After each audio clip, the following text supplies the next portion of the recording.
വിശ്വാസം എന്നതോ ആശിക്കുന്നതിൻ്റെ ഉറപ്പും കാണാത്ത കാര്യങ്ങളുടെ നിശ്ചയവുമാകുന്നു. അതിനാണല്ലോ പൂർവന്മാർക്ക് സാക്ഷി ലഭിച്ചത്. പിതാവായ യേശുക്രിസ്തുവിൻ്റെ നിസ്തുല്യ നാമത്തിൽ എല്ലാവർക്കും എൻ്റെ പ്രഭാതവന്ദനം. അദൃശ്യ ദൈവത്തെ ഹൃദയം കൊണ്ട് വിശ്വസിച്ചതിൻ്റെ ഉറപ്പും ബോധ്യവുമാണ് നാം ദൈവത്തിൻ്റെ മകൻ മകൾ എന്നുള്ള പദവി.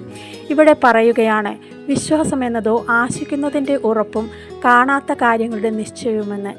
എബ്രായ ലേഖനം 11-ാം അധ്യായം നാം വായിക്കുമ്പോൾ വിശ്വാസവീരന്മാരുടെ ഒരു വലിയ നിരയെ നമുക്ക് കാണുവാൻ കഴിയുന്നുണ്ട്. വിശ്വാസത്തിൽ നമ്മെ ഉറപ്പിക്കുന്നതിന് വേണ്ടിയാണ് ഇവരെ പരിചയപ്പെടുത്തുന്നത്. ഈ ഭക്തന്മാർ എല്ലാവരും അദൃശ്യ ദൈവത്തിൻ്റെ വാക്ക് വിശ്വസിച്ചുകൊണ്ട് വിശ്വാസത്തിൻ്റെ പ്രവൃത്തി ചെയ്തു. അതിനു മാതൃകയാണ് അബ്രഹാം.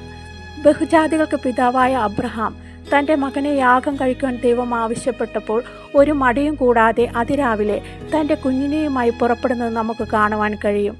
താൻ സേവിക്കുന്ന ദൈവം ആരെന്നും താൻ ജീവിതത്തിൽ ചെയ്ത അത്ഭുത പ്രവൃത്തി എന്താണെന്നുമുള്ളത് നല്ല ബോധ്യം അബ്രഹാമിനുണ്ടായിരുന്നു.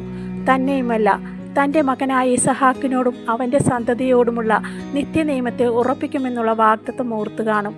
സാറയുടെ നിർജീവ പാത്രത്തിൽ നിന്നും ഒരു മകനെ തന്നുവെങ്കിൽ ചാരത്തിൽ നിന്നും തിരിച്ചു തന്ന് വാഗ്ദത്തം നിറവേറ്റുമെന്നുള്ള നിശ്ചയമാണ് ഇസഹാക്കിനെ യാഗം കഴിക്കുവാൻ തീരുമാനിച്ചത്.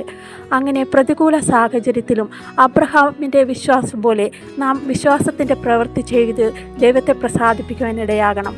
വിശ്വാസികൾ എന്ന് നാം അഭിമാനിക്കുന്നുവെങ്കിലും നമ്മുടെ വിശ്വാസം എപ്രകാരമാണ്? പ്രതികൂലത്തെ കണ്ട് അവിശ്വാസിയായി തീരുവാനല്ല, അതിൻ്റെ മധ്യത്തിൽ ദൈവത്തിൻ്റെ കരം പ്രവർത്തിക്കുന്നത് കാണുവാനുള്ള അവസരത്തെയാണ് ദൈവം തരുന്നത്. ഇവിടെയാണ് വിശ്വാസത്തിൻ്റെ മറുപടിയെ കാണുവാൻ സാധിക്കുന്നത്. പലപ്പോഴും അതിനുള്ള അവസരത്തെ അതിജീവിക്കാൻ കഴിയാതെ ക്ഷീണിച്ചു പോകാറുണ്ട്. വാഗ്ദത്തങ്ങളും മറുപടികളും അതിനാൽ നീളുവാനിടയാകുന്നു.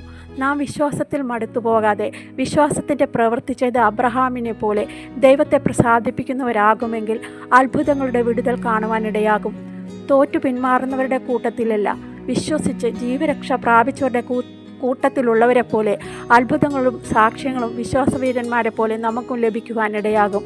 ആകയാൽ വിശ്വാസത്തിൻ്റെ നായകനും പൂർത്തി വരുത്തുന്നവനുമായ യേശുവിനെ നോക്കി ജീവിക്കാം. ഈ വർഷത്തെ തീം പോലെ സാക്ഷ്യവും സാക്ഷ്യങ്ങളുടെ കൂമ്പാരവും നമുക്കിടയിൽ നിന്നുളവാകട്ടെ എന്ന് പ്രാർത്ഥിച്ചുകൊണ്ട് ദൈവം നമ്മെ ധാരാളമായി അനുഗ്രഹിക്കുമാറാകട്ടെ.